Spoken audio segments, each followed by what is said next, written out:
Hi, this is Jim, and this is Second Chance, a Moped podcast.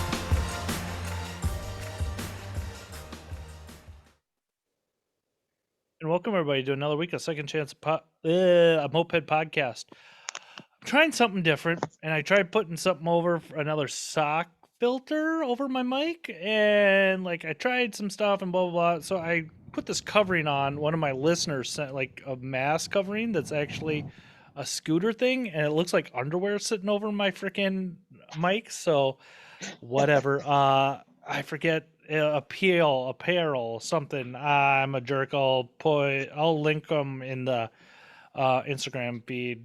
But yeah, dude. It's just status quo here in Minnesota. It's cold. It's winter. It's working on bikes. You get going 15 minutes one way, and then all of a sudden you gotta go get crap at the hardware store, or you gotta order stuff in, or so it's always that constant battle with me. And something shiny happens, and then I get distracted. But I'm getting my fast Hobbit safe again, because like I told everybody, broken subframe, broken frame, needs brakes. I'm waiting on my brakes from Europe. I'm not just waiting on a few things. I'm gonna do some stuff to my Metro kit. So I got a piston from Jesse Stevenson, because I knew he had a Metro kit piston laying around, because I pay attention to people's conversations.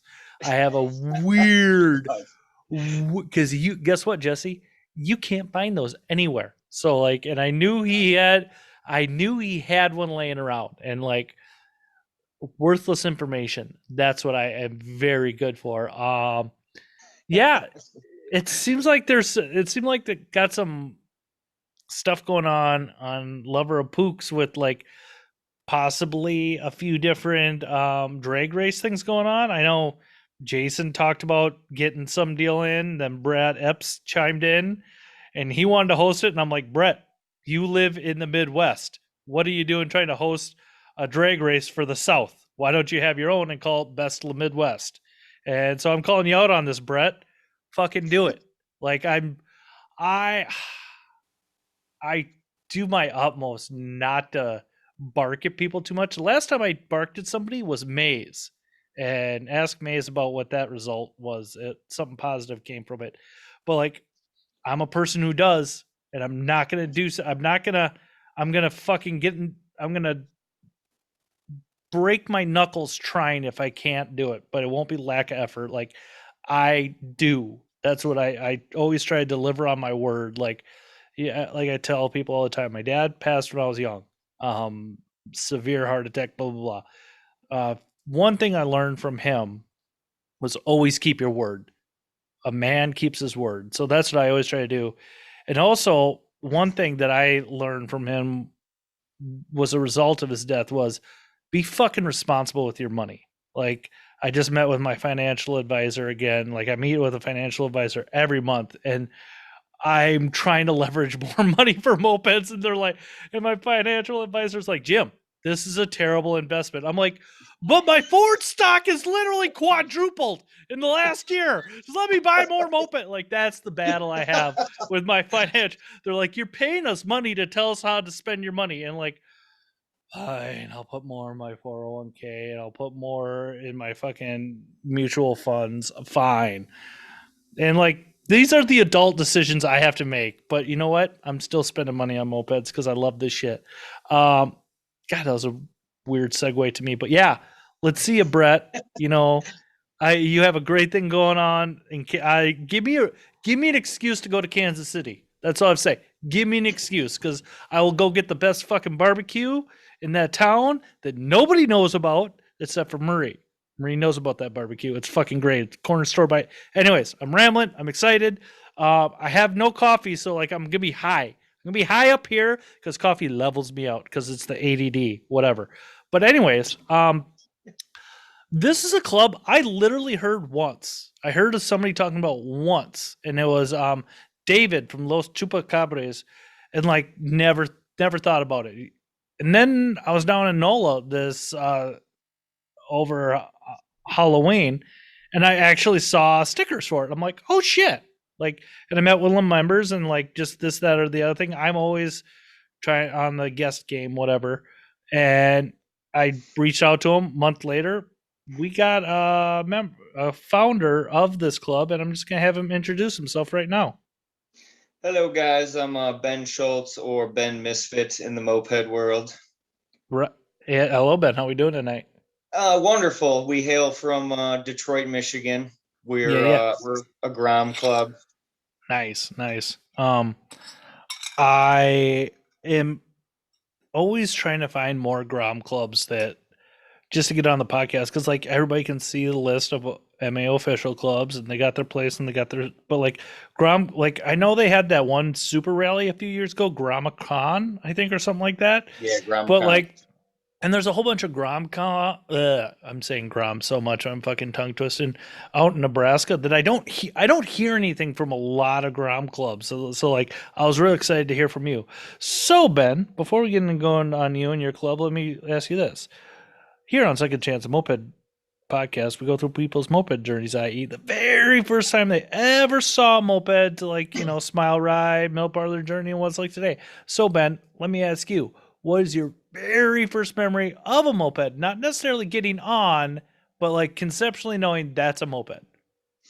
I was like late 13, early 14, and it was literally just sat in front of me. A friend of the family who lost her driver's license was driving this Pook Murray is a 81 blue Pook Murray with a 1.5 horse motor, and she got her license back and they were like, here, take this moped. And I didn't really ever pay attention to anything like that before. I guess I just didn't see them. I grew up in Warren, so I guess I didn't really see or notice mopeds in the neighborhood. But yeah, it was my very first bike that was given to me, and I rode the shit out of that thing. It was I blew a stop sign, lied to the cops about how old I was. Um, I mean, dude, that thing and me were like best friends. My dad was so mad when he had to take me to court for that. So I was gonna ask you, like, what are the laws up there? Because I blew a stop sign. I blew it because my bike wouldn't idle, and then I knew you had to have insurance, but I didn't have insurance, and I got popped. So that was a fucking $350 lesson later. Like, so what'll happen with you and blowing the stop sign up in your neck of the So woods?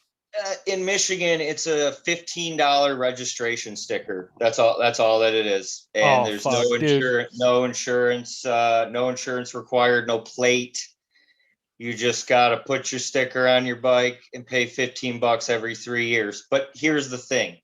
So back in 2012, when I started purchasing a lot of mopeds, Mm-hmm. um, registering them at certain, we don't have DMVs, we have Secretary of States. Okay. So to go to certain Secretary of States, you would get certain people who would just run them through. Mm-hmm. Like literally just be like, oh, all right, yeah, you bought this out of a garage. Okay, I'm not gonna run the VIN, I'm just gonna register it for you. Boom. Yeah. Now, and then slowly over time, now they run the VIN. And so now, if your bike's from out of state, they pull things up and it's not even the right bike. Like I got registrations for a Mobicane Le Moped, and they're like, it's a Mobomatic. And I'm like, whatever, give me the sticker. Yeah. Don't care. Just give me the sticker. That's all that matters. The VIN number and the sticker. That's all that matters. Too funny. That's awesome. Yeah. No, I had that going like at the local DMV I go to like a few blocks from my house. Like everything came from my grandpa's estate, and like because I'd have Nice. to get titles for everything, and the new lady fucked it all up now. So like Oh, they yep. like the new she was like I gotta go and fucking fix a bunch of shit, which I've been waiting till February when I have to go retail. I usually go in. You could probably totally relate, Ben. Like you just go in spurts. Like if I gotta do 4 or 5 bikes, I'm gonna wait, do Exactly. 4 or 5 Yep. bikes, and get it all fucking done. Total waste for one. Yeah, yeah. Yeah. Because it Oh, because it doesn't matter. Like one almost takes just as long as four. yep. Yeah, So no, I had a nightmare. I went to a new lady. I went to a different Secretary of State because it had the closest appointment time, because COVID screwed up all the mm-hmm. everything. So this lady was new, and I have like 15 bikes. I probably have 17 bikes registered, but I have just like, VIN plates and stickers in case I get a bike that isn't, whatever. I've had other situations where I've had to change VIN plates because I tried to add numbers and they made it a nightmare. So I was like, screw you guys. I'll take care of it. But yeah, Yeah. this lady just registered any old moped, not the ones that actually needed to be done this year, but like Mm-hmm. 3 that were just registered last year. Yeah. So yeah, it was a total nightmare. But anyways, Mm-hmm. yep. So you had to go to court with pops. You had they didn't just make you pay a ticket. How old were you? Oh, I was not old enough to be operating a motor vehicle. Ah, So that's yeah. that was the problem. And Yeah. in Michigan, we have a moped license as well. I You can think we've get a got that in Minnesota as well. Yeah. yeah, It's it's like 15 or something like that. 14, 14 15. years and 9 months. You can Okay. go get a moped license. So, but So you're yeah, operating without that. You had to go to yes. court. Did you get community service? Did you serve hard time? Um, I honestly I don't remember much. I just remember going there, dad being upset, and I think we paid a bunch of money, and I had to pay him back. So, and I worked at 7-Eleven for $4 an hour, and I made $12 a Sunday. So it was a long time. It's fucking awesome, dude. Um, so you're riding around. You say this bike's your best friend. Like, are you just riding a bone stock bike? Are you getting on the MA already and doing that stuff, or like, Oh no, no. what's your existence? My I didn't know about MA until 2012, 2013 Okay. when I re emerged, I guess, or resurfaced into mopeds. Alex Samuel from Detroit Moped Works um, had been purchasing and like selling bikes. He had a 2012 Tomo Sprint. Mm-hmm. And I was like, oh, all right. Well, and he sold it to me. I think it was like $1,100 or maybe $1,000. I mean, it had 200 miles on it. And Yeah. I mean, it was brand new. I was gonna say it's a new bike, so yeah. Yeah, yeah, brand new. So, and I was like, all right, Alex well, probably put the 200 miles on himself or something like that. it was a failed rental company that he ended up getting the Oh, bikes from. So he scored like 4 or 5 bikes for I think like 600 or 700 bucks. So I mean, he upcharged a little bit. It's my boy, dude. Freaking, dude. I didn't feel slighted in any way. I was No, so dude, a excited. grand for a bike that's got 200 miles on it. Yeah, Yeah, forget about it. and it goes like 35 out of the box. Slap a pipe, re-gear it. It was doing like 45. Yeah. I mean, with the bi-turbo, everybody, oh, bi-turbo suck. I don't know. That thing No, they ripped don't. You dick, want to know why? dude. Coming from the weld wizard himself, bi-turbo is the perfect pipe for a stock fucking Tomos. Like that comes from It Jay really King. is. Like he goes, dude, he goes, dealers would rip off the freaking OEM exhaust and just put a bi-turbo on it. Yeah, So that's yeah. that was a fabulous mod. So yeah, that's when I resurfaced, and then I started commuting. I had a 30-mile commute from So from Jordan. hold on. Let me back you up. Let's rewind the All right. tape a little bit. So and this is something I ask people all the time. So that was why did you quit mopeds? Like I would Uh, early on the podcast, that was my shtick. Like, tell me about the first time you quit mopeds. And so is the running joke, like, mopeds are dumb. I can't fix it, whatever. But it sounds like you literally left mopeds. Was it because you got 16, 17 and like yeah, got a my license? dad's a mechanic. I got a car, Okay. and I played sports, and I had to travel, carry equipment, so it just went straight to the car. Hmm. I What'd you play? mm, Hockey or baseball? I played football, baseball, and lacrosse. Okay. So, but yeah, I just ended up getting the car, moped sat. It was a totally great running bike. And story goes on, that bike didn't sit for very long because my brother, when I was graduating high school, was a freshman. He pulled it out and he rode it to high school all 4 years. What year did you graduate? I graduated in '01. Okay, so we're literally the same age. Yeah, yeah. So you parked it. You got what year did 80, you kind of get reemerged? Did you say so? Oh, one. 2012. So you took a good hiatus. Oh yeah. Yeah. What bro? What? Why did you go back to mopeds? Was it um, it was just bored? well, okay. So I guess this is a story. So I was heavily into air cooled Volkswagens, Mm-hmm. 79 and older. Um, I was a Volkswagen mechanic for a while. I restored a 74 camper bus, a 69 Nice. Spirit camper. I had a 72 Super Beetle that I drove daily. I had a 74 Standard Beetle, and then I had a 72 Standard. And the 74 Standard was a daily driver for about 4 or 5 years, from Oh like wow. '03 to like '07. Even in the winter. Oh yeah, I Oh had god bilge. damn, dude. Yeah. Oh, dude, no. You were I numb. loved that thing in the winter. Dude, You were I was. numb. Oh Those things no. don't have heaters. Yes, they do. You got to have good heat exchangers, and you got to have fresh pipes, insulate the pipes, and then you got to have bilge fan or squirrel fans under your back seat. And then you get to choose. You have either heat or defrost. Those are your choices. Well, one or the other works great. You, Just not at the same time. yeah. So I ended up, I went to a buddy's house, a gentleman who I was dealing with for parts and motors and stuff. And he was like, hey, man, get your case bearings. He's like, they stopped making steel back center main case bearings, bro. He's like, all they are is aluminum bearings. He's like, if you want a set of bearings, they were like $60. They're 180 now. So just so he's got NOS cases that were Mm-hmm. $500 and they were $775. Now he's like, dude, I could probably get 1,500 for these cases, Oh, easy. I'm sure they're more now. So I mean, I transitioned from 4 cylinders, and this was the appeal. I was like, huh, 1 cylinder? That's so much easier. One crank, one Yeah. cylinder, no push rods, no valve adjustments. I was like, this is, oh man, and I love the smell of two-stroke. Oh, Fucking who love doesn't, it. dude? Yeah, The yeah. great. So yeah, then I was like, didn't even really think about the Murray.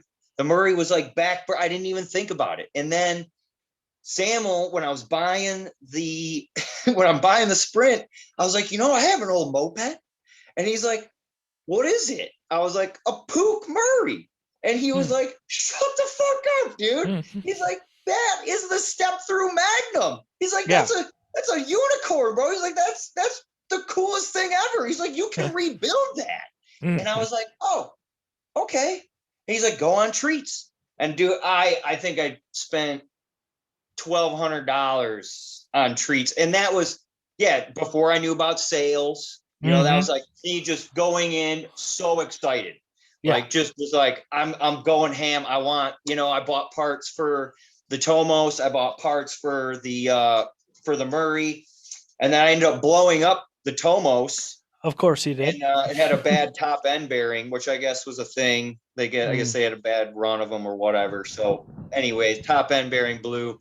And then I sat that bike and I ended up selling it broken because I was like, you're new. You shouldn't do that. I was like, and got then a little I just, resentful, huh?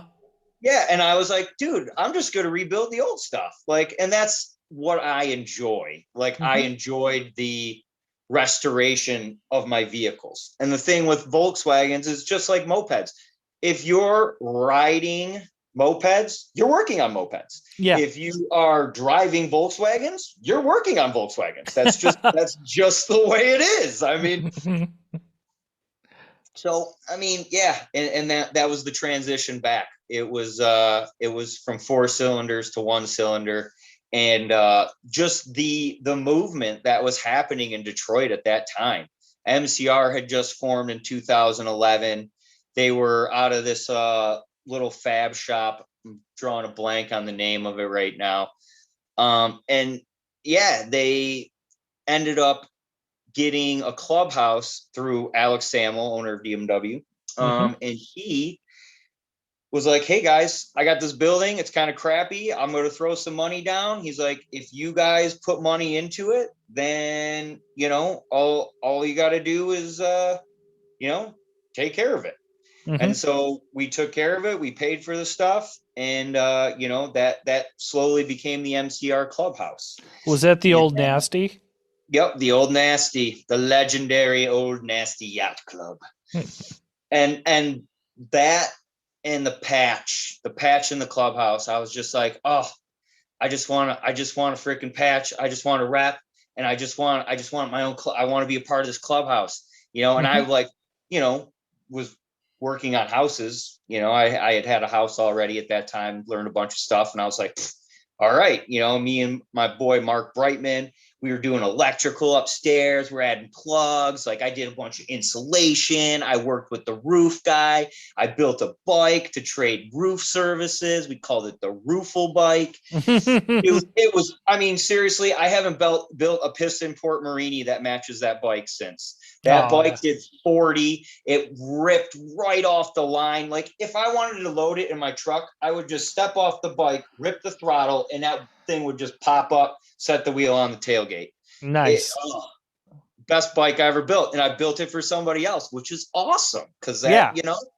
that's just a testament to, I wanted that person to really feel like, they didn't get slighted. I Yeah. wanted it to be a really fair trade, Yep. and a Marini, it was an expensive kit, and we ended up wrecking the kit because when they cleaned the tank, they used vinegar. I didn't clean the tank. The tank got cleaned by somebody else. That wasn't my part. I was doing the motor, and they left the vinegar in the tank, and I guess vinegar destroys aluminum. That it destroys petcocks. Yeah. And then it got into the cylinder, and it just washed out the cylinder. Like it just was speckled and lost compression. Like, yeah, it sucked. And I'm telling you, I love that evaporust. That stuff is the greatest yeah, oh, deruster, like hands down. I agree 1000% on that. And this was right before we discovered evaporust. Like literally, we're like, what's their better? And then we found, like, literally because of that incident, we found evaporust. Well, And the way I discovered evaporust, like I would see it at Harbor Freight, and I'm thinking any chemicals I'm buying at Harbor Freight, it's probably gonna be trash. Like, yeah, don't get me wrong, I'll go buy dumb tools there, like hammers, wrenches, stuff like that. But like, I'm not buying my fucking chemicals there. And then fucking Eric from QCB, him and I were talking one night. He's like, "Oh no, it's the greatest shit ever." And he's like sending me links to Amazon. So I needed it like the next day. So all I did was order the Amazon cheap shit, went and bought the same stuff at Harbor Freight, poured it in my tank. Once the Amazon cheap shit got in, I just returned the Harbor Freight stuff, so it all kind of worked out where I ended up paying the Amazon price. Yeah, nice. dude, I'm cheap as fuck when it comes to that. Like, there's been more than once where I bought in tools at Harbor Freight at a rally and used them, and then gone back and returned it because Harbor Freight has a 90-day return policy. Heck yeah, dude, that's awesome. Yeah, That's a great idea. It's like the kids who freaking go to festivals and they buy all their gear at Walmart, yeah. and then they go to the festival, they come back, return it all. Oh I was yeah, like, that's a who do you thing? think I I didn't got know the that. idea from? Like I got from That's a buddy of mine who would go to fish concerts. I'm like, I could do that at Harbor Freight. classic. Right on, right on. So you're talking a little bit about your early moped life around Detroit. Had you gotten out in the Midwest to any rallies at this point? Oh. So do you want to go? You want to go in the first rally? Yeah, let's hear about your first out of town rally, because like Yep. in Yeah. town No, is that like my first rally was out of town. There was no Detroit rallies that I was aware of. I mean, the Guns were a club back in the day, and I believe they had thrown Michigan Rally, mm-hmm. but yeah, they were Detroit, so or the local Yeah. southeastern Michigan. But yeah, no, I went to, so I got into mopeds, found out these rallies, and they're like, my wife was like, I was engaged, and she's like, you're not going to a rally. She's like, we got a wedding to plan. We got shit to do, not this year. And so my brother, to spite my wife to be, um, is like, hey, you know what I'm taking you for your wedding present? I'm taking you to a rally. And I was like, really? Like, all right, hey babe, my brother's taking me to a rally for my present, so I guess I'm going to a rally. Are you still And so, married? oh yeah, Okay, happily well, for better than 8 me. years.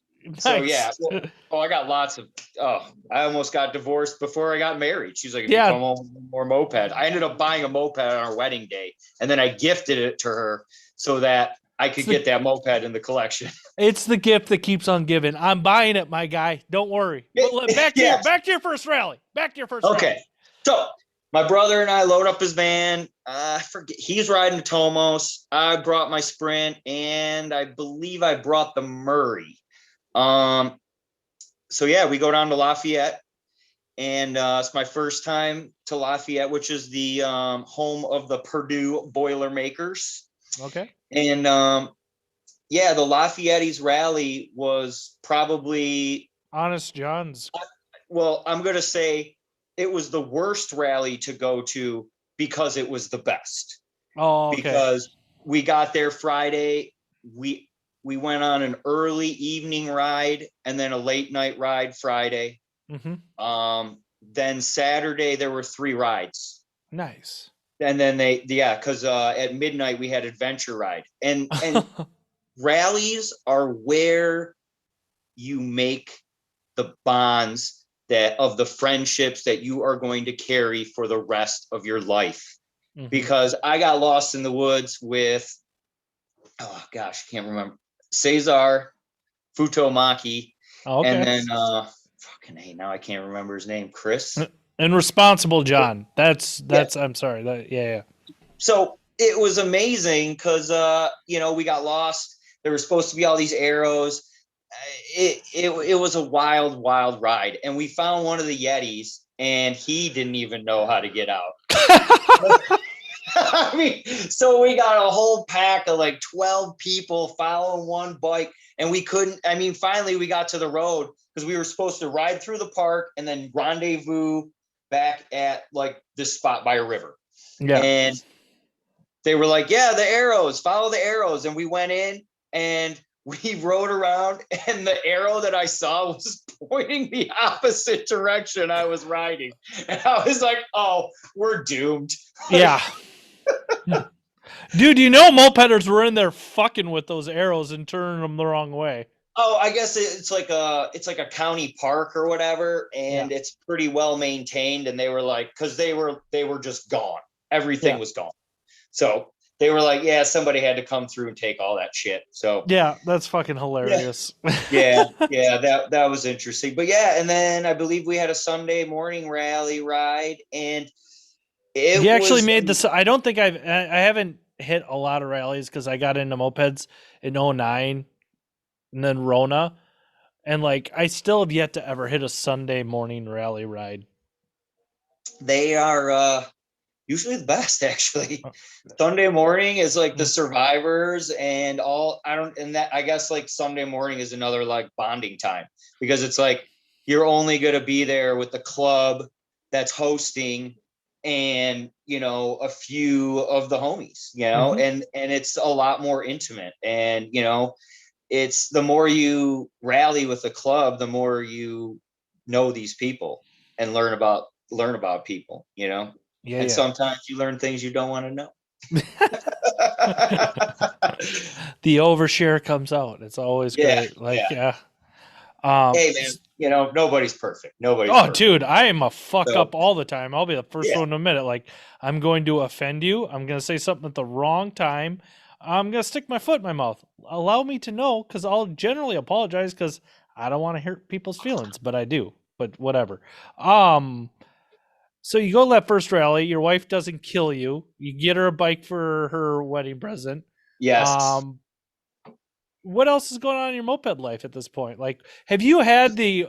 And I know you talked about, you and the bike were one, but like, had you hit that smile ride that really made you fucking fall in love with everything about mopeds? Oh, Like, this. because I don't think some people, this is me, and I'm not trying to judge anybody's own experience to my own or yours or the next guy's, but like some people really like mopeds for the camaraderie and friendships and stuff like that. But like maybe I'm fucking weird, but like I got that smile ride and like I can get on a bike and get that pretty easily. And like I don't get, I must feel it different or like it's just a fuck like if you feel this feeling, why wouldn't you want it all the time? Maybe that's the fucking addict alcoholic coming out in me. Like I if it feels good, I want more. So like I don't know. Like that's me and my experience. And maybe you can identify with that. But like when was the first time you had that? Like I always call it touch in the sky. Oh, it was the first. It was the first time I rode my Murray. I would ride my Murray. So there's, I lived right off the freeway, Mm-hmm. and so there was just basically like my neighborhood was kind of closed off and had a loop, and some dead ends, and I could just loop around these blocks and just be in the safety of the neighborhood, Yeah. and there was like rarely. I mean, if it wasn't 5 o'clock or 7, and people were coming home from work, then let's see, how old was I? 14. I was 8. That was what, 86? Yeah, 86. Or I'm sorry, 96. 96. 96. I was gonna say, wait Yeah. a minute, Yeah, dude. yeah. 96. So yeah, and I would run home and just get on that bike and Yeah. just ride it around. And then I've had a friend who lived across the freeway I made, and I was like, well, now I got a place to ride my moped. I ride it over to Yeah. my friend's house. So then I just started riding, and then he wanted a bike. And so he ended up getting a kickstart spree, and it wasn't the good Honda. It was the bad. It was built on like Monday or Friday Yeah, because yeah. It it was was probably just, Hangover Monday. yeah, it was a terrible, terrible bike. It was a total nightmare. And I was young. I didn't work on the bike. And that was the thing with the Murray. And that's what I didn't get. I was like, well, my bike starts up every time. My bike runs wide open throttle. And that thing was doing 35 stock Yeah. because the speedometer was hitting 40, Yeah. and I would ride dubs with my brother and still be kissing 40 on that thing. It, Yeah. it was it was amazing. I loved it. And Yeah, then dude. that was it. And then in 2012, it was reborn. Mm-hmm. Instantly I rode that sprint around. I was like, oh God, I forgot how great this was. Wow. Well, Yeah, dude, that's fucking rad. and then the insanity begins, Yep. and then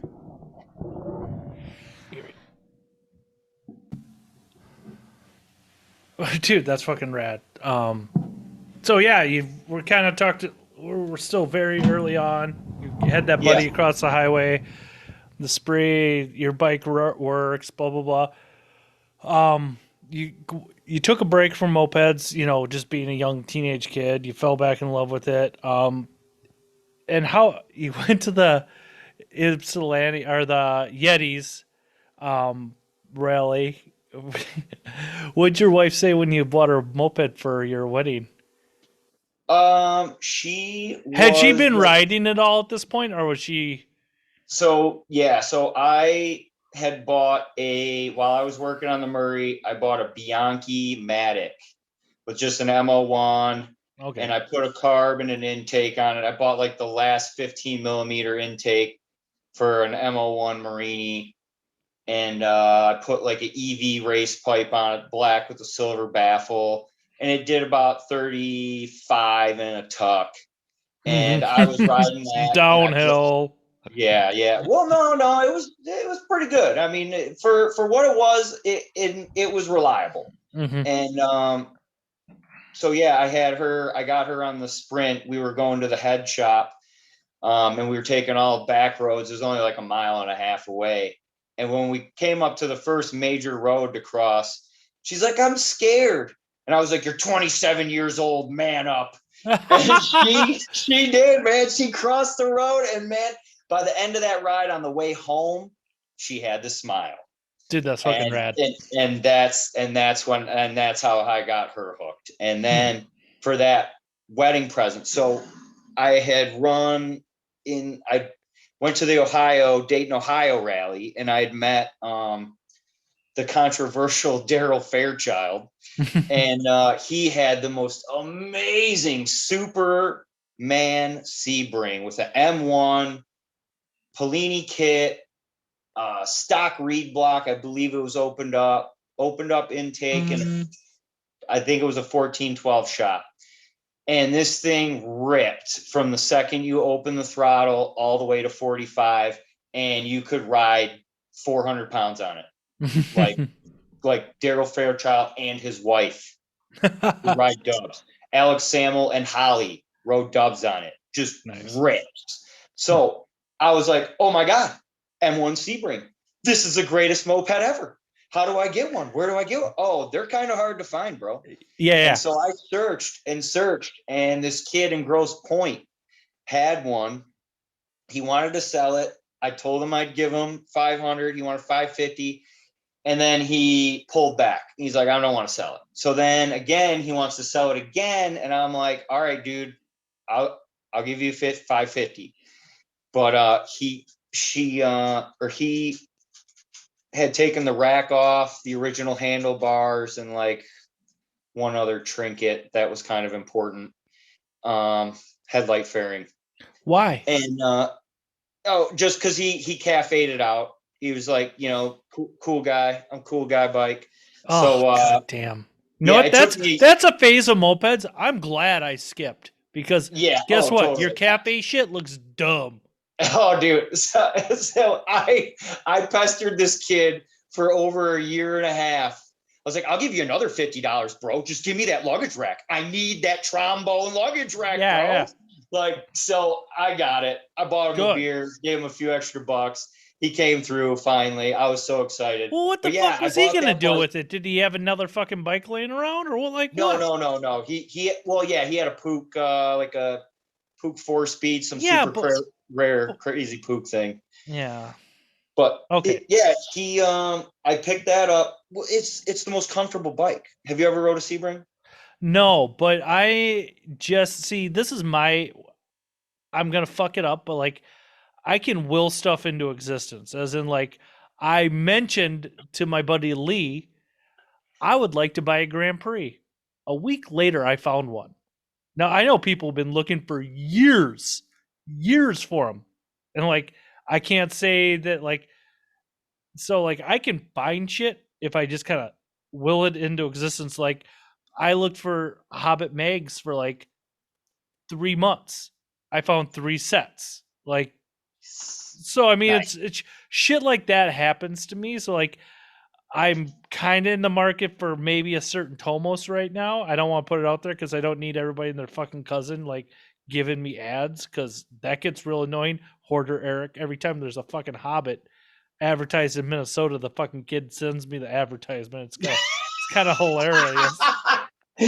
Oh. Yeah, unless it's a black 83, I don't give a shit anymore. Yeah. Like, but this was a 85 Mobicane, actual Sebring, and nice. It's the gray with the orange and blue M1 setup. Had it geeled out, seized it in Kentucky, and and I was so sad. Eric Buzzard, I was listening to his show, and he's like, yeah, we were in Lexington, and we were like riding to the castle, and I broke down. Me and my wife rode dubs. We did our own freaking chase, and that was my first time I ever broke down at a rally, and it was awesome. It turned out great. Like, that rally was a shit show from the start. I forgot my tent, or my tent broke, and so then I forget who now just comes up. He's like, oh, well, I just set up this tent and it's for you now. And I was just like, dude, this is the best, man. Dude, there's no bad times at a rally. Yeah, dude. Like, there's no bad times. Have a bad time. It just won't happen. Nope. So, yeah. Anyways, so yeah, Mobicane got it for the wife. She sat on it. I've got that first picture. Her grinning ear to ear. She was just so excited. She's like, you got this for me? And I'm like, yes. And so it was my way. What size way wheels does it have on it? What's that? What size wheels? 17. 5 Okay. stars. Yep. Yep. And we run knobby tires on everything that she rides because we always end up off road. And we ended up it was in Kentucky for WizBiz 6. And we were off road. She had the Bianchi, which had really nice hiding out road tires. Terrible for sand and off road. She was like, never again. She's like, I want knobby tires on everything. So every bike she rides has knobby tires on it. Dude, the one and only time I got to ride in Michigan was with the Zeros, and Andy took us on a back gravel road. I'm running 2-inch wide fucking uh Sunco tires. Like, dude, I'm like, what the fuck? Like, whatever. I know how to fuck. I mean, I'm not an idiot when it comes to riding. I'm like, just don't let off. Like, that's the trick to fucking gravel roads. Like, as soon as you start letting off, you get squirrely. Just fucking keep it pegged. Yeah. Yeah. So yeah, and that's the story of the wife's bike. And then I wanted my own Sebring, and that took I had to go buy a Peugeot 103, I think Okay. from Phil Perry, or forget. Anyway, I had to go buy a Peugeot, which I have absolutely no interest in. But the person who had the Sebring wanted the Peugeot. And so he didn't want me to give him the money to go buy the Peugeot. He wanted me to get the Peugeot to give to him. So Okay. that's how I got my second Sebring. That's not a bad trade. That's way you fucking way upgraded on that. Like, because 103s aren't that hard to find versus a Yeah, Sebring. it was expensive. It was all kitted and tricked Oh, out. okay. Like, so it wasn't like, I mean, the kid lost money on it. I mean, Peugeots are super expensive. Same Yeah. thing with like, Mobicanes, just the Frenchies in general, I guess, are just ridiculous. Don't even get me Sky's the going, dude. limit. Yeah. So Fucking just start I breaking out $100 bills. yeah, I've stayed away from the French game. I got Hobbits. I owned Hobbits. I don't think I ever rode one. I never rode one. I was just like, I don't like these belts and variators. Get away from me. I was like, I just want a chain and a wet clutch. I just want everything to be like my pook. So and that's what I've stuck with. I got into Marinis. I started the Marini lovers page. Nice, dude. Um, so yeah, nobody was into that in like 12 and 13. Nobody was, it was like a really niche group. Everybody knew each other. It Yeah. was just really tight knit group. And yeah, we all discussed tuning together. Hmm. It was great, man. I mean, um, I don't know. I've gotten off social media. I It's a rarely good check thing, dude. That's anymore. like I Yeah, foot and mouth syndrome with me with that. So yeah, yeah, I mean, it's just it's just so negative, man. And I'm over it. I got better things to do with my time, yeah. than scroll through my phone all the time. Just watching. I'm like, man, I just want to have a peaceful lunch, and vibe out for 30 minutes, Yeah. so I mean, Dude, I yeah. did. I'm there with you, my guy. Like, I started a new job about 4 or 5 months ago, and like, I told the guys, I'm like, you know what? Because it's a bunch of older gentlemen, and they eat together and chit chat. I'm like, I like each and every one of you guys, but I'm never gonna sit in here and have lunch with you because I need 30 minutes just to fucking chill out and not talk about work or talk to anybody. I'm like, okay, I get it. Hell yeah. Yeah, lunch breaks are great. Yeah, I'm a I'm a union carpenter, so we get okay, our scheduled breaks, and yeah, it's great. I love not having to work longer than like 3 hours for, it's just nice. It's just, yeah. but back to mopeds. So Back to where do we moped. want to go from here? Do we want to go back to MCR? Do we want to Dude, go? wherever you want, whatever you want to talk about. This is Ah, your forum, as I tell people. all right. Well, Well, let's talk. You were in MCR for a bit. Want to talk about like prospecting for them and all that? yeah, sure. Yeah. God damn it. Who sponsored me? I think it was Sam who sponsored me. And he had just gotten in. I sponsored old Greg Goki. But anyway, I prospected for them. You had to have a moped, Yeah, um, had running to ride a bike. moped. Yeah, Yeah, ride a bike. Show up for rides. I think it was a very short prospect ship. I think it was like 3 or 4 months. right on. And yeah, and then I got in, because I wrench hard, I ride hard, and I am a very caring, giving, just I'm a nice guy. And at some point I felt like I wasn't, I was being taken advantage of. Mm-hmm. And it just, I don't know. I got in, I loved it. I repped, I rode. But then just certain things, the camaraderie just wasn't there, and it just, certain things were happening around the clubhouse. My gas cans are coming up empty. People are borrowing my bikes and leaving the petcock on and the gas tank empty. Nobody, Mm. it's just, and it's just like, man, somebody's like, oh, I need gas. And it's like, like literally the bikes are running and we're ready to leave, and they're pulling out a bike. I need gas. So I pull out my secret reserve can. They saw where it was, and that secret reserve can was never full ever again. Mm-hmm. Never again. So, and then I was just like, all right, I'm out. Like, can't do it, And there was a bunch of other drama surrounding several other people, and a few of us wanted to leave. And so that's 2016 in March. I think I left MCR in like October or November. Yeah, it was October or November. And I had the Misfits like up and running a couple months later. I'd Right already on. kind of had a crew, a bunch of other people who wanted to be a part of it, were in the group. Get the patches, send the patches out, don't put the patches on. And that was something that was very frustrating to me. I don't know. I must have said something that offended people, because, why else are you not wanting to rep with me? So, Mm-hmm. whatever. We've got our core, and How many it's people are in Moped are actively in Moped Misfits right now? I know I met what's his name down in New Orleans, and I feel John. bad for not remembering his name. John, Moped John. There's John and Nola. We've got myself, Mark, Miranda, Nina, and then Cammy. In Cammy doesn't ride much anymore. Mm-hmm. She's got fibromyalgia, but she's Oh, out in Kalamazoo. And then yeah, so there's what, like 6 or 7 of us, John right and on, dude. Nola, and then that's it. Yeah, the newest members are John and Nina. And Nina was like, when Fem Pedals broke up, when Autumn Ray left Fem Pedals, Nina ended up at the MCR rally. That was the year that they had pinball, and they rode out from Detroit.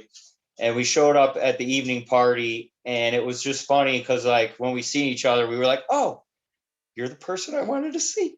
And then we were talking, and I'm like, hey, like, you should just be a misfit. She's like, really? And I was like, fuck yeah, dude. You're already one of our best friends. Like, you should just hop right on this train. So we got Nina out in Clarkston, and Mark's super into his electric bike.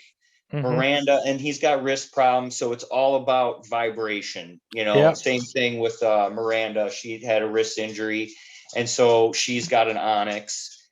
And it's I get it. I mean, it's Yep. cool that instant power, but Yep. it's just not. There's no noise. There's no smell. It's just not the same. Max from Legion said it best. He said a 1-speed moped is like a slow romantic buildup, and then you reach that peak when you're, and it's a magical thing when you tuck and you get that extra 2-3 miles an hour, and then you really start to get into the pipe.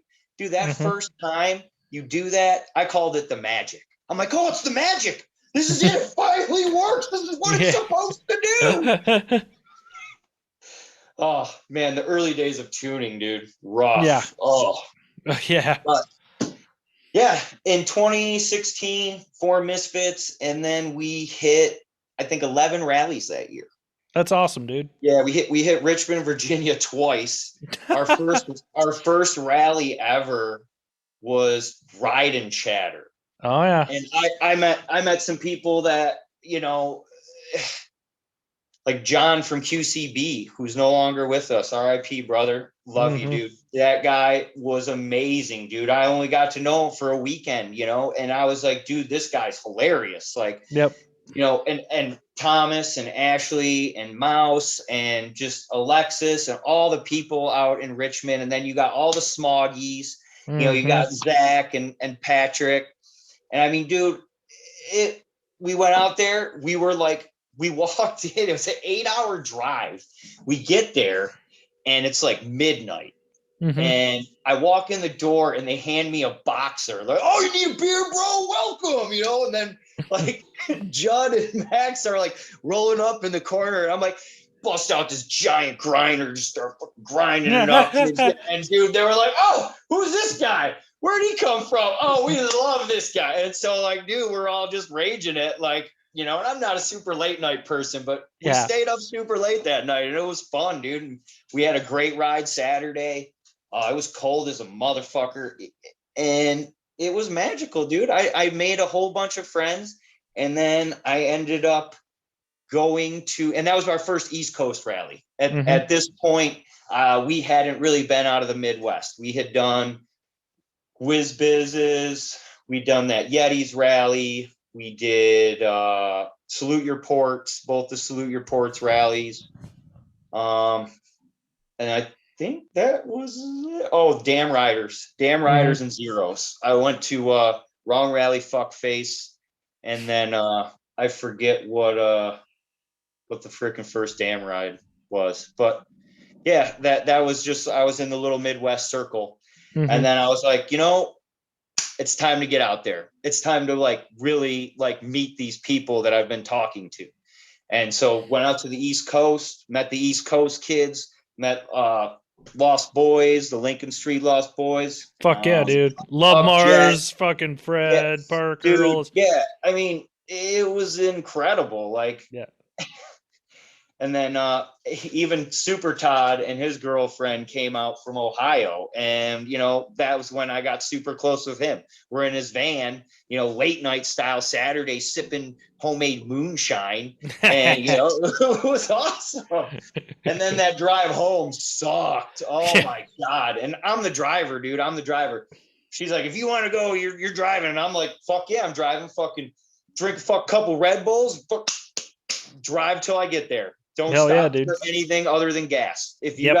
gotta go, you ain't going until we gotta stop for gas. Yep.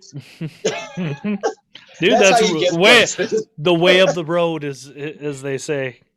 Yeah, and then I did the first ever Smog Squad rally in August. It was hot as a motherfucker. They did a scavenger hunt. Mark's bike broke down because it got wet. I drove 6 hours in fucking pouring rain with an electric bike. You know what I found out about those bastards in the South? They don't tell you the first time you go down there. They jet for the day, and then they jet for they. If you ever notice, a lot of them will bring out a different bike because they jet for nighttime because of fucking humidity. Like Jess Smog fucking told me that one. She goes, No "Oh shit. yeah." I'm like, well, that fucking makes sense. Like the first time I was in Richmond at night, like I fucking just bogged out. I'm like, and I don't know how to, I'll be the first to admit, I'm not the greatest tuner. Yeah, I have fast bikes, but I'm still always learning, and I didn't know shit for fuck back then. So like I was boggy during the day, and I got even worse at night. But Yeah. yeah, Yeah, and that's always down jet for the be lean during the day in the South. Yeah. And that's something, like you said, you don't, until you start going out of town, you go to St. Louis and you're like, all right, we're right by this human ass river. It's always so hot in Memorial Day down there. But yeah, Ruffians, I got them to come up, and so I guess go back to MCR. I guess, all right, I guess Ruffians is Midwest. I did St. Louis. Yeah, weekend at Shady's. I met all the Ruffians, and I literally went around that whole camp Sunday morning. It was like, come to MCR, come to MCR, come to our rally. And so nobody wanted to host anybody. Nobody. That's a bummer. And yeah, nobody wanted to host. And then we were only letting select people stay at the clubhouse, people we knew, which is like, I thought when you go out of state and you see how other people treat you, and then that, so I was like, well, these 6 guys are coming up here because of me. I guess I will host them. And then I ended up hosting 14 people. See, that's what I'm a little terrified of. I've been told the casserollers are really good at hosting people, but like I tell people all the time, hit me up. People are always welcome at my house. Like, you want to come fucking ride and tear up St. Paul, dude? I will show you some of the best riding in the country. Like, people are always welcome here, and I got this terrible feeling if those guys ever hold a rally again, like I'm gonna have either nobody at my house or I'm gonna have 57 fucking people at my house. There's gonna be nothing between. Yeah. It was amazing. I got really close with Derek Lahman and Ash. They stayed. We had the Montgomerys from the Dam Riders. I had Kimberly Ann, and she was a misfit at the time. Or no, she was going through some stuff, and she was part of the reason we formed Misfits. She's a founder. Love you, Kim. Miss you, girl. Yeah. So we ended up hosting, and that was another form of just intense bonding with people. Like, that solidified the Ruffians and me's like deep like love for each other. Like, I will say I love Jeremy freaking Ruffy. I love all of the Ruffians. Sean, Boner, all of you guys, best freaking friends, dude. Those guys, I go to St. Louis, man, they take me out, won't let me freaking pay for anything. I mean, dude, they show me the best time. I broke down. Jeremy Ruffian's like, bro, I got a scooter at the house. You all right with riding a scooter? You want to ride dogs with your wife? Dude, Elite 1200 or Nice. Yeah, 1250. Dude, that thing did 62 with me and my wife. And I was like, oh, I will never talk shit about scooters ever again. This thing is sweet. So, and that's when I was like, all right, scooters are cool, man. Can't hate on a scooter. Again, I mean, you can hate on a scooter, but I mean, that was pretty damn fun. Dude. It's just like no, scooters have their place, dude. They're rad. I mean, Yeah. for the most part, scooter people don't know how to work on their scooters, but like, much. Then that's why I thought about buying a scooter, and I was like, wait, I got to deal with like coolant and shit. I don't even like coolant in my cars. So electronics are scary. Like, give me 3-4 wires, and I don't even think I can handle that half the time. Yeah, totally agree. I like simple. And then, you know what's crazy is that you still run into these problems, and you're like, I've tried everything. It has to be this. I just replaced this. I put a brand new coil on my Concord Shadow, and but I couldn't get it to replace the coil of wire. No, everything was new. It turned out that the Picard coil didn't work with the points or whatever. And so I put the old coil on, and everything was fine. Yeah. But I don't know. We want to go back into rallies? Yeah, dude, whatever. Like I said, it's your fault. Like I tell people all the time, this is your show for the week. So it's whatever you want, whatever moped shit you want to talk about. I'm all over the place. Yeah, dude, I dig it. But yeah, I don't know. It's been a wild ride. Yeah. The first MCR ride, I had hosted a bunch, and that's what really, I guess opened the door. When you open your door, that opens the doors to everywhere. Because I'm all to this day, we go on fish tour, and I haven't paid for a place to stay since I went to the Gorge this summer. Anywhere in Chicago, I've gone to Jersey for a show, raged it with Al Test from Legion, took a ferry to a fish show. I mean, we go all over the country, and people take care of us. We went to the hot dog rally for the Bullies. That was our first West Coast rally. And so we drove to we drove to St. Louis, and that was only 8 hours, and it's like 36 hours. So I wanted to do 12 hours a day. So we got to St. Louis, had to stop. It's my boys. So they take us out for dinner and drinks, and we're raging at Sean McKenzie's bartending. We're having a great old time. And I'm like, hey, guys, I got to go another 3-4 hours. Where can I go? They're like, oh, Kansas City, bro. Hit up Spicy Boys. Yeah. So I freaking hit up Spicy Boys. Sure as shit, get hosted. Then I trek it 12 or 14 hours to Farmington, Utah. It's a snowstorm. And Richie Rouser is he's there, and he's like, hey man, you got your bikes in your bed of your truck? I'm like, yeah. He's like, no trailer? I'm like, yeah, no trailer. He's like, all right, dude, I'm gonna pull my car out and you can back your truck into my freaking garage, because he had an actual garage at his apartment. And then hosted us, dude, took us out for breakfast. Richie's up in Minnesota now. Yeah, I know, dude. I love Richie. I've Yeah. went to several rallies with him. We always have a fabulous time. I watched him fall in love with freaking his girl at the freaking NOLA rally, my first NOLA rally. And and I believe that was in 2016 too. And yeah, it's just it's been a wild ride, man. I've met so many amazing people. You know, I stayed with Hillary and Chris Bully in LA for a week.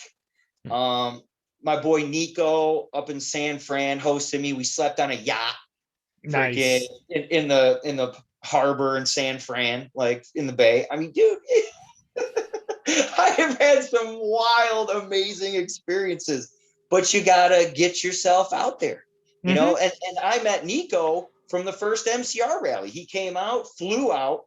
I gave him a loaner, and that's another thing, dude. I loaned out every bike I had. All my bikes were running at this point, and every single bike I had was loaned out at the first MCR rally. I think I had 9 bikes, and not one broke down. That's Every fucking single admirable bike there. made it. Yeah, Yeah. right? Super proud of that. Yeah, dude. That's a miracle. Yeah. So, yeah. So, and then basically, Mopeds has basically been, you know, you go to rallies and then you see these bikes and you're like, wow, that's the coolest bike I've ever seen. I need one of those in my life. And so, you know, I just go out on the hunt. You always keep your eye open, and I buy one bike, and then I'll trade up, and I'll be like, oh, this bike's cooler. So I tried. I've been at 14, 15 bikes for a while, but I got to trim down to like 10. And Dude, that's then because you're in the Midwest, and it is so fucking easy for us in the Midwest to just sit on 10 bikes. Like I have come to understand doing this podcast how fucking lucky we are, because like we will turn down $100 bikes. Like, nah, I don't want it. Or like we'll turn down like these just, oh, it's a maxi, $200, and it's got a kid on it. Nah, I don't want it. Like everywhere else in the country, people are like pulling their hair out. Like, nah, yeah, what the fuck? Like, I almost had to get talked into a like, yeah, dude. I almost had to get talked into one of the last Hobbit deals I did. There was like a basket case, but it was like $75. And like the guy lived in like 3 hours from me. I'm like, I tell you what, I'll meet you halfway. So I only had to drive an hour for a $75 Hobbit, a PA2, by the way, and everything's there. Like I'm just, we're spoiled, and I feel so lucky about that. So yeah. And I remember I was listening to the Eric Buzzard podcast, and you guys were talking about cheap mopeds and how that's come and gone. And you had talked to your friend who said that, you know, these are severely undervalued. And now the value has surfaced. And I mean, it is a really hot commodity in Detroit because you don't have the plate, you don't have the insurance. And I lived in Warren, literally a half a mile north of 8 Mile, which is the border of Detroit. And my insurance was, for full coverage on a truck, was $900 for the year. And then I moved to Detroit, and it was $900 for 6 months. So everybody who wants to get around in the city is like, man, I ain't gotta have no insurance on this thing. Psh, sign me up. Yeah. 15 bucks every 3 years, $5 a year, sign me up.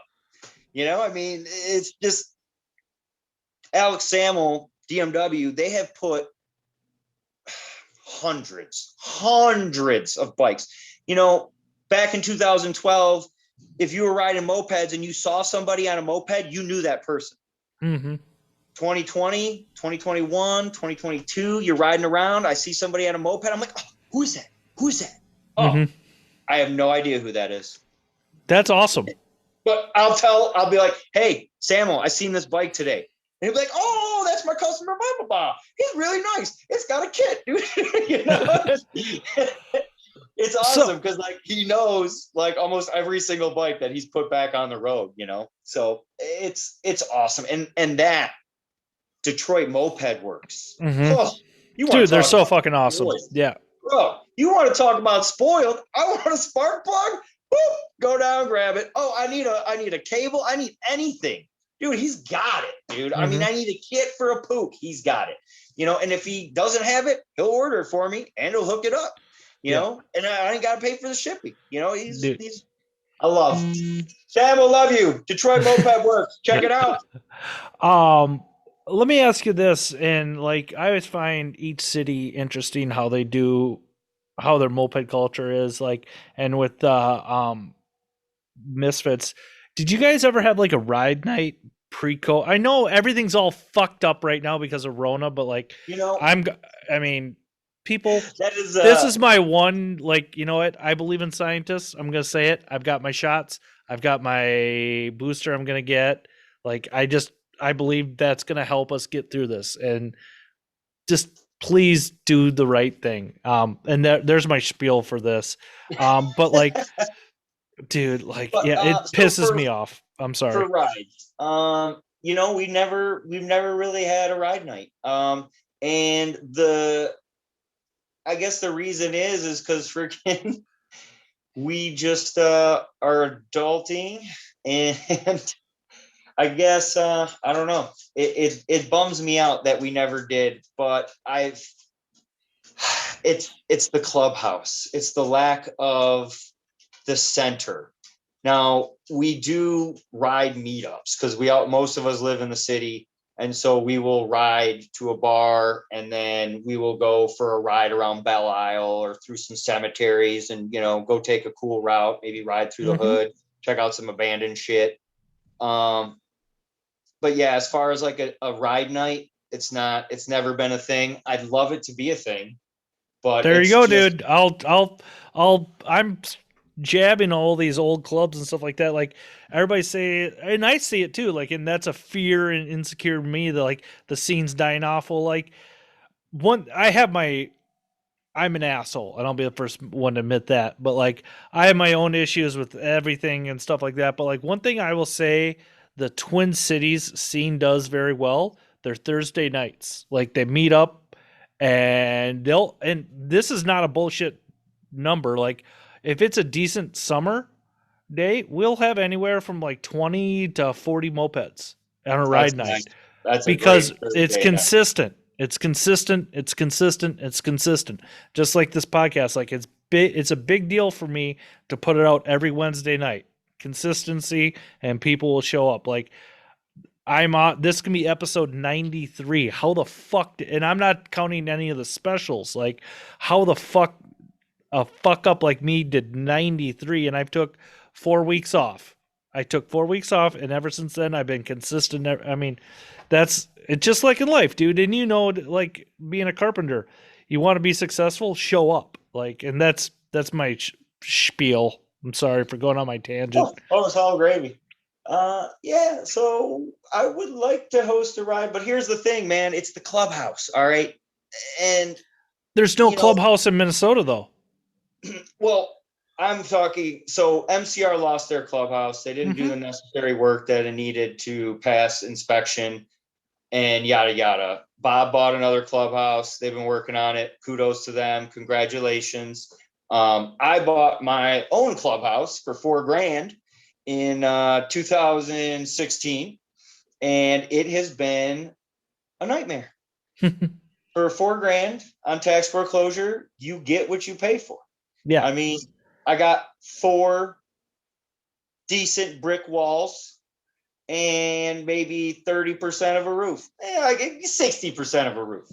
And so, I had to put a roof on it right away. And then I had to sister over 20 joists. I got LVLs were $100, and I got $500 to $600. I think I got $600 in LVLs alone, and then all the other lumber. I had to buy all the bottle jacks. I had to jack up the floor, and then I had to do all that before I could do the roof, because I had to lift the roof, okay, because there's like a cutout in the building so that they could have sun in every room, and the windows were all broken in it, and so it rotted out the floor all the way around the windows. So I had to fix, and the whole upper level floor was really spongy. So I ended up sistering all the joists together, supported everything with bottle jacks, moved up to the second floor, jacked the roof up, and then I cut out all the old stuff, put in all new subfloor, and then dropped it back down, put everything back together, put windows in. Shout out to Max, awesome. Freaking Max from Legion. That kid is a true brother, dude. That kid drives 8 hours from Lancaster, PA, shows up. I got multiple selfies with this kid in Home Depot because he shows up. He's like, "What are we working on today?" I'm like, nice, dude.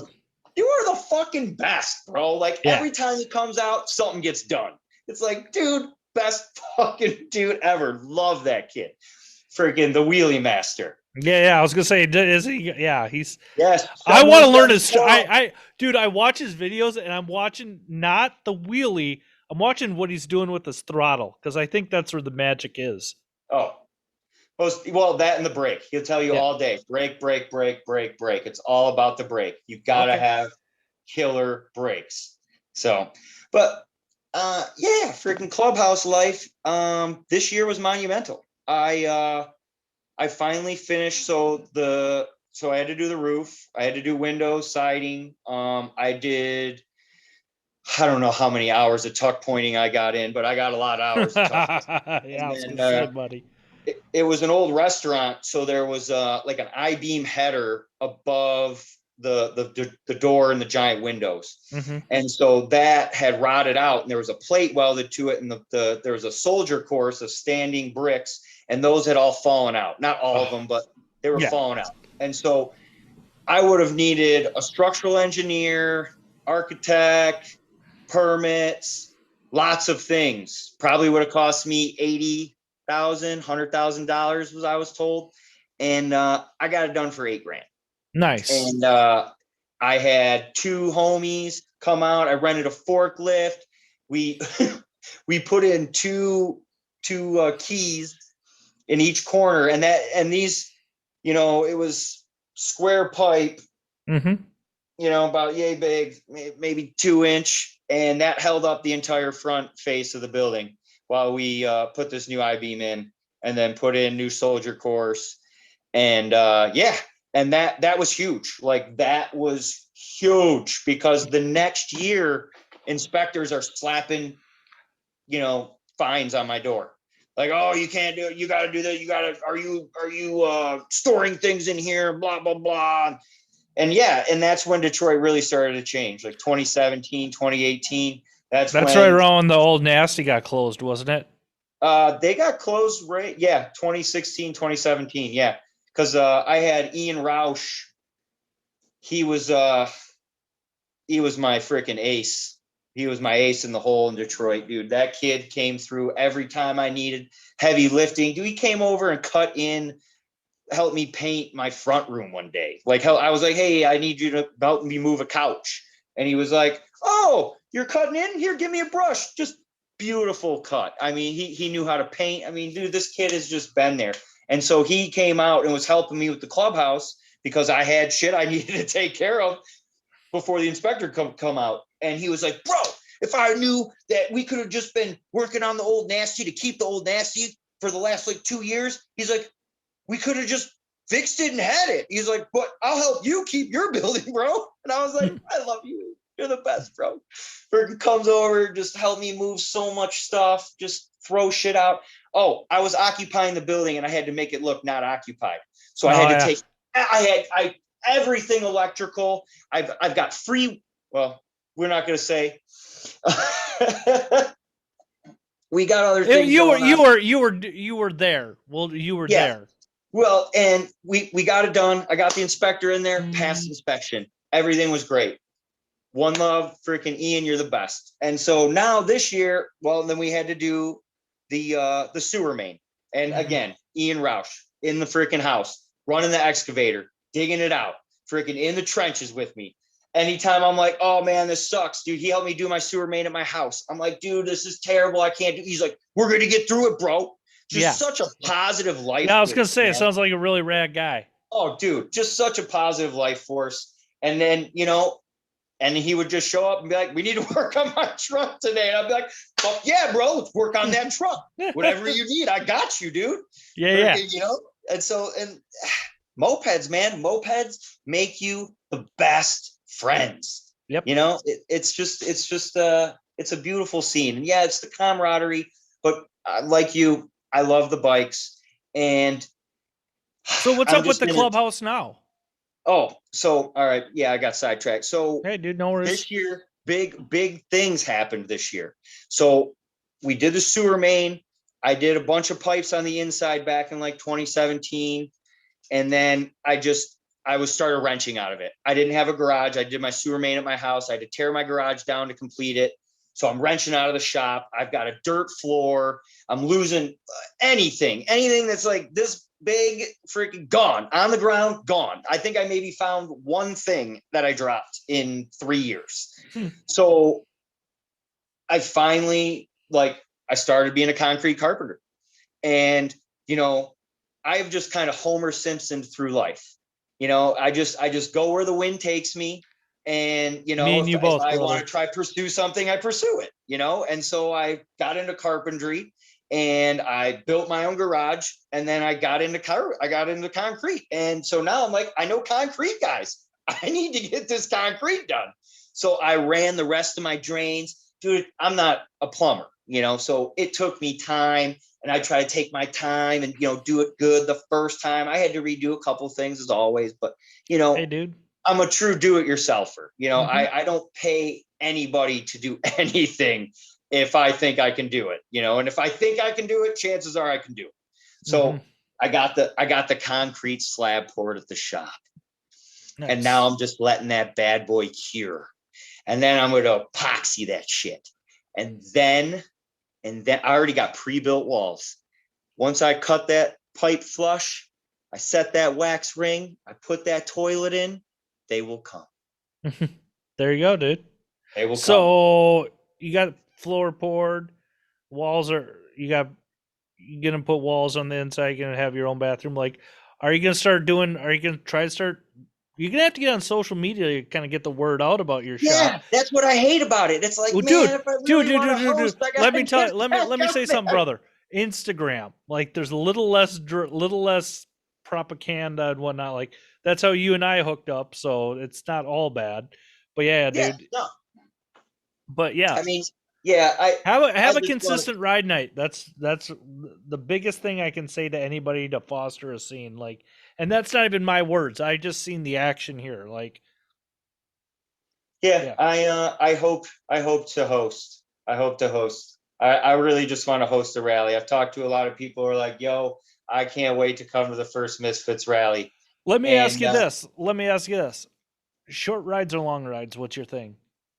Oh, long ride. What's a long ride to you, though? Like, mile-wise?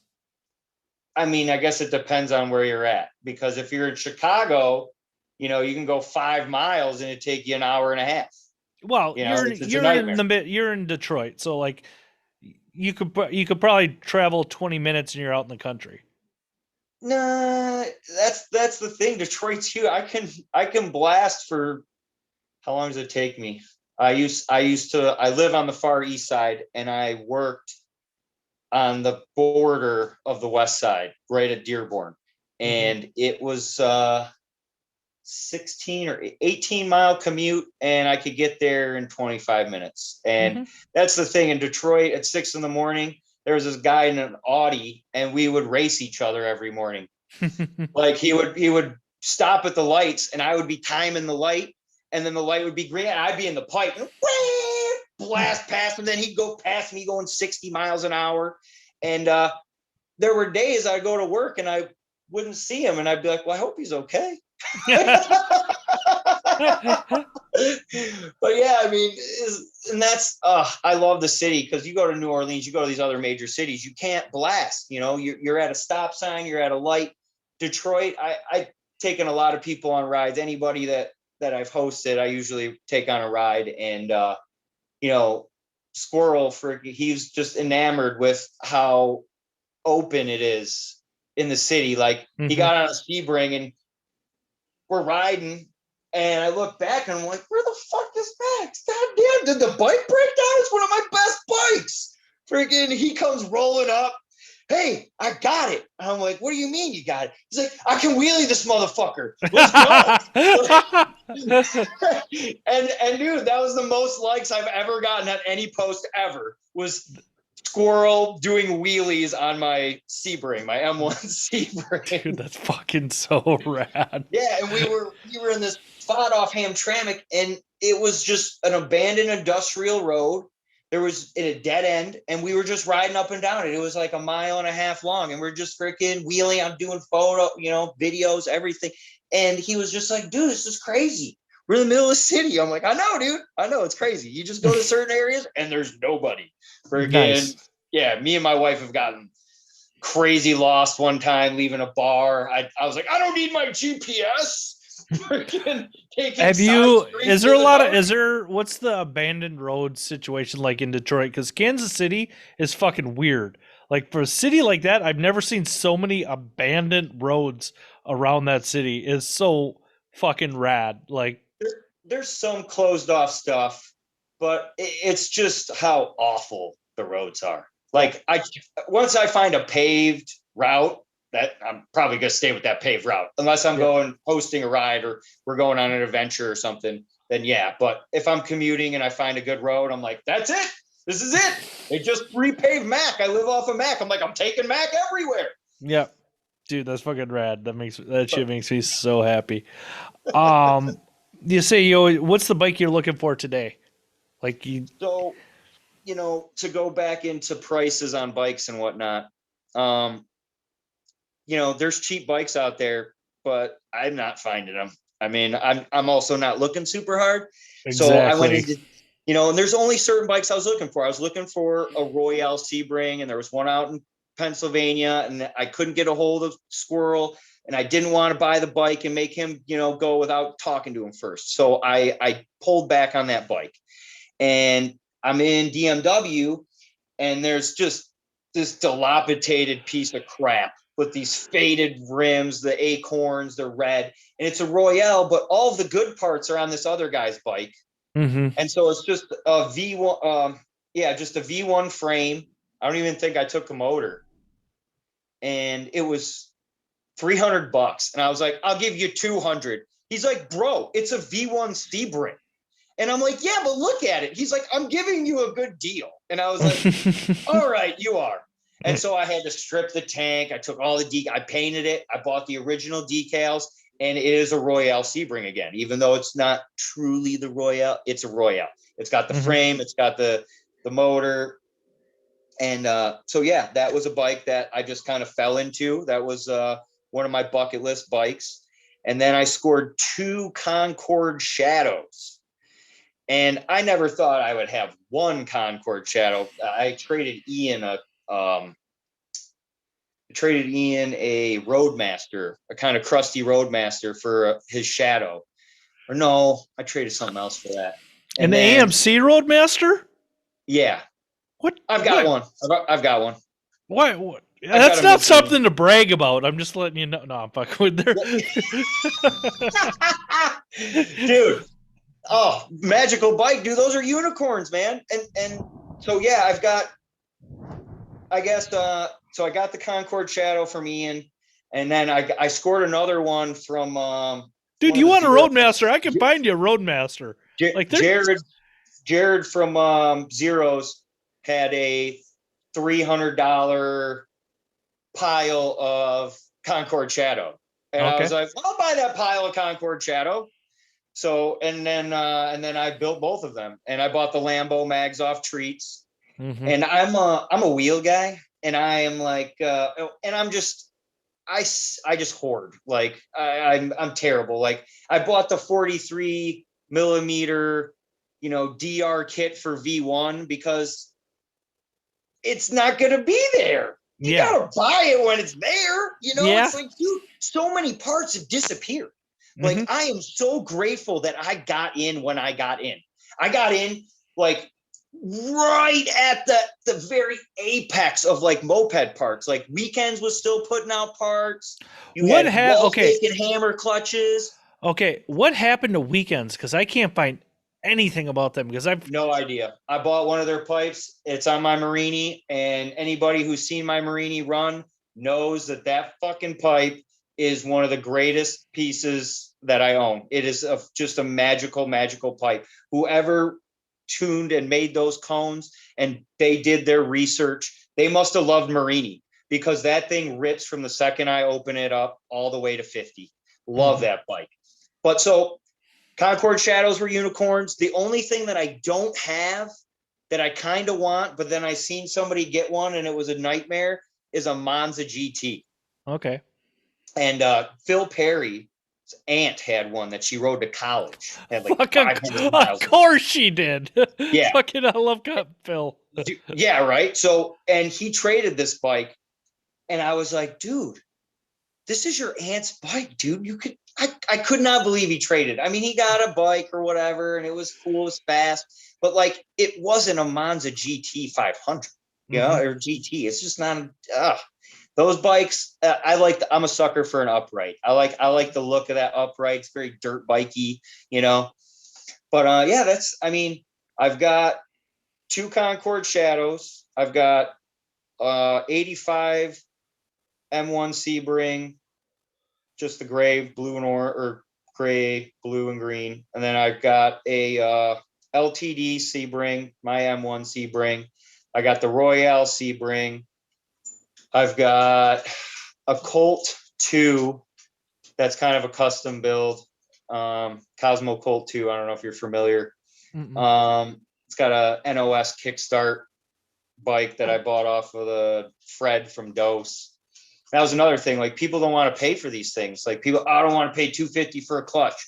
Oh, I don't want to pay, $300 for the, what is it? A pipe. There's just certain things people are like, I don't want to pay for that. And I'm like, dude, Then you're not gonna get it. yeah, Like, it's like, so I also own the only fan cooled M1 in the country.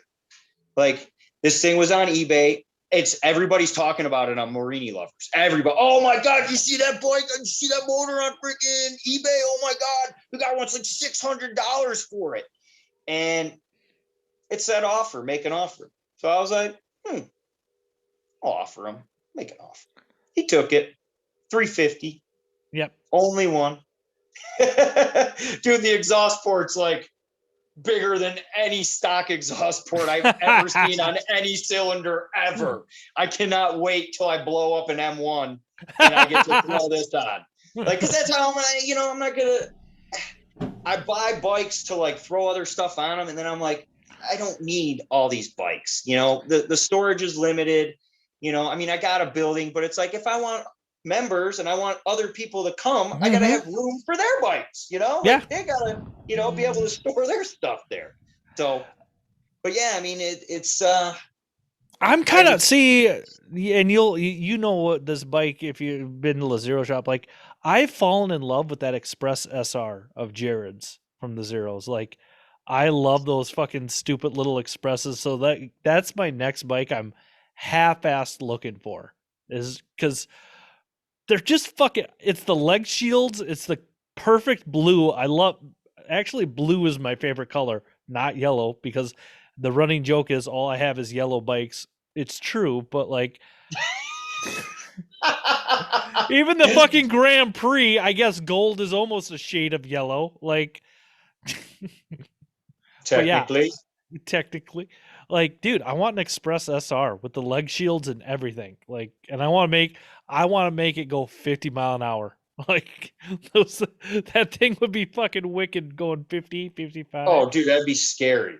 Yeah, I know. Dude, I've seen a little Express in East Troy when I was on fish tour. This kid rode it to breakfast and rode it. I was like, and I got so excited because we were into mopeds at this point. I'm like, oh, look at that little Express. And it was a 2-speed. And this fucking kid, dude, he looked so excited. He was just hop on his bike, super happy. And I'm like, he's 15 years old.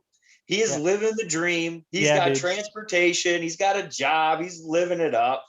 Yeah. But yeah, and then the other kind of unicorn bike that I have the Roadmaster, which is phenomenal, and then I have my favorite bike is my Moto Marina Raven, and that I've heard how fucking rare those are. Like I've heard, so Samuel, when he first started DMW, needed bikes and parts, and there was some guy on eBay or one of the marketplace something, and he had a bunch of bikes in North Carolina, and he was like, hey man, you want to go on a road trip, you want to grab some bikes with me? Like, fuck yeah, dude, I ain't got shit going on, let's do this. So we're freaking driving out, and Samuel's just like me, he likes the window cracked a little bit, he doesn't bitch when I have the window cracked a little bit.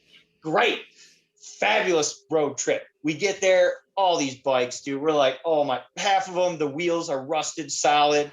I was gonna say, you're not getting clean bikes out of the South, dude. They're fucking with no. These things sat in a field, dude. They were fucked. Yeah. And so we load this Raven. We get all the way back home, and I'm like, hey man, I really kind of want that Raven. You want to just toss me the Raven for my time and troubles and gas or whatever? And he's like, yeah. He's like, let's make it a roller. So he gets like literally we had to use a freaking torch to break the brake pads free from the brake drums. Oh, Jesus Christ. Yeah, the that's fucking rad. I've had a bike or two like that I've had to do. That's fucking rad. Yeah, I ended up scoring a second pair of Clover mags from Cesar, and those came from Tony Cruz. And so those went on there. And then I've got a V1L HKS with a top performance 70cc kit. And then I believe I've got the Baller Reed block off Treats, 2nd gen. And then forget what the intake is. Oh, just a stock freaking intake, and then a 15 a mall. I'm really liking the 15 a mall carburetors. And then I learned through experimentation and experience that the 1 millimeter stroke difference on the V1L really makes a difference in the pipe. I put a Destroyer pipe, which is another magical unicorn pipe that I scored out of Cesar's collection. Let me tell you, I had to pay up for it, but it's a Destroyer pipe. Where are you going to get it? Yeah. So scored that OG Motomatic Destroyer. And damn, where the fuck was it? God, I lost my train of thought. Damn it, stoner. Yeah, shit happens, my guy.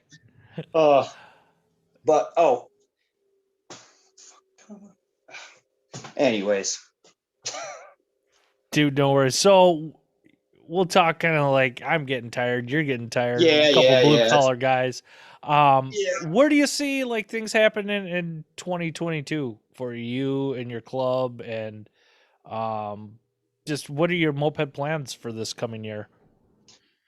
Well, hold up. I remember my train of thought. Okay. So I put the Motomatic Destroyer on, sucked. Low end, couldn't tune it, tried different carbs, tried everything. I put a Marini EV, which a Marini is much more closer. It's a 42, 43, and I think it's 45 or 44 for the V1.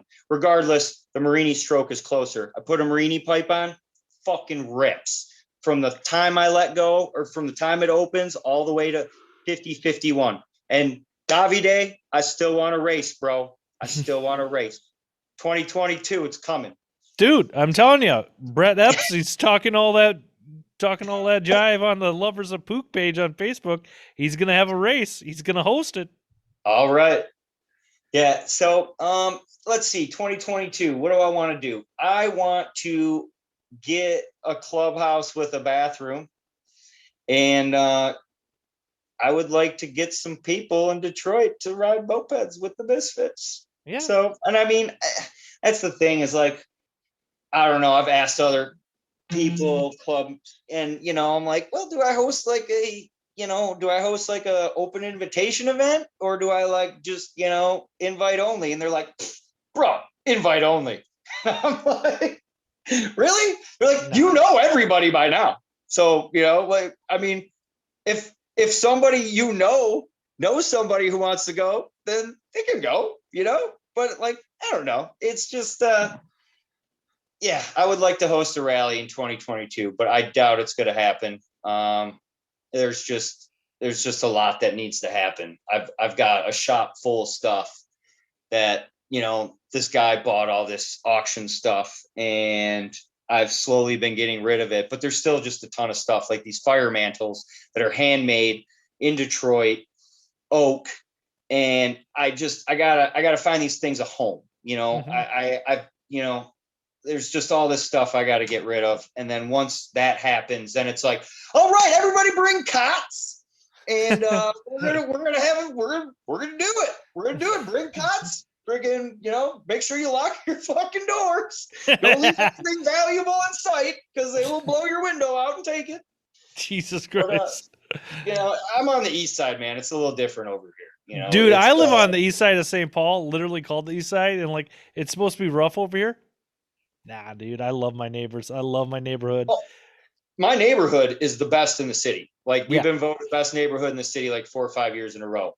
But when you go out of the neighborhood, further out, I mean, there's a super gang infested area that a lot of people don't like to ride through. Dude, I've broken down in the city. I've broken down a couple miles from Mac and Bewick, and dude, people pick me up. I break into people's car. If I was a car locksmith for a while, and I have a lockout kit. And so if I see somebody locked out, I'll just go break into their car for them. I'm like, oh, it's your car? You sure? All right, dude. You need in? I got you. He's over here breaking into cars. It could be theirs or not. We'll go unpaid. Well, I mean, when they got all the things sticking out of the wire, you can tell when people are distressed. Yeah, the universe. Well, people have made that joke. That's why. People are like, oh, are you sure that's their car? But yeah, man, it's amazing. I've broken down in the burbs. I've broken down in the city, and no matter what, somebody has taken care of me. One time out in the burbs, there was a guy who rode a Harley, and in Detroit on the east side, it was a guy who rode a Hobbit who was a customer of Detroit Moped Works. Yeah. And he was like, dude, throw your van, throw it in. And I tried to give him money for gas. He wouldn't take it. Dude, that's fucking rad. And and the thing about the common thread is, dude, like, if you've been in mopeds, even for a minute, and you've gotten out, met people and travel, like, we all have those stories. Like, it's just this weird thing that happens to us all. Like, it just a short little thing. Like, go back and listen, and I'm gonna plug the show a little bit here. Like, go back and listen to Lee and I talk about how we went and got those badavisses. But like, we made a stop at a house. I go, dude, I'm gonna ask for food. I'm gonna ask for a shower. And the person comes out like, oh, dude, you want a shower? You want food? We got a cot here. You can sleep. Like, you just go back. That's amazing, bro. That's so dude, go awesome. back and go and listen to the tale of the Badavi. Like, dude, it's fucking, yeah, it's just mopeds. It's what happens. Like, it's fucking rad. I love, yeah. It's a beautiful scene, man. Beautiful scene. I'm getting tired. We're gonna have to. I'll have to have you on another time. We'll have to talk mopeds, dude. You and Eric from QCB have the same personalities, and I love you both. But hey, everybody, thank you so much for checking out the show. Don't forget to check out Second Chance of Moped Podcast on YouTube. Got a rando shout out the other day. That made me very happy.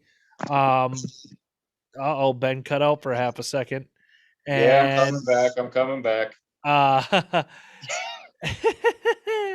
And check out Second Chance Pod at Instagram, all the Facebook pages. Ben, I can't thank you enough. You always have a house to stay at in St. Paul, Minnesota. If you want to come fucking tear it up, dude, I'll fucking take you to some good Mexican places, some good Asian places. We'll go Oh, fucking, dude. yeah, dude. We Well, got it that's the all best here. part.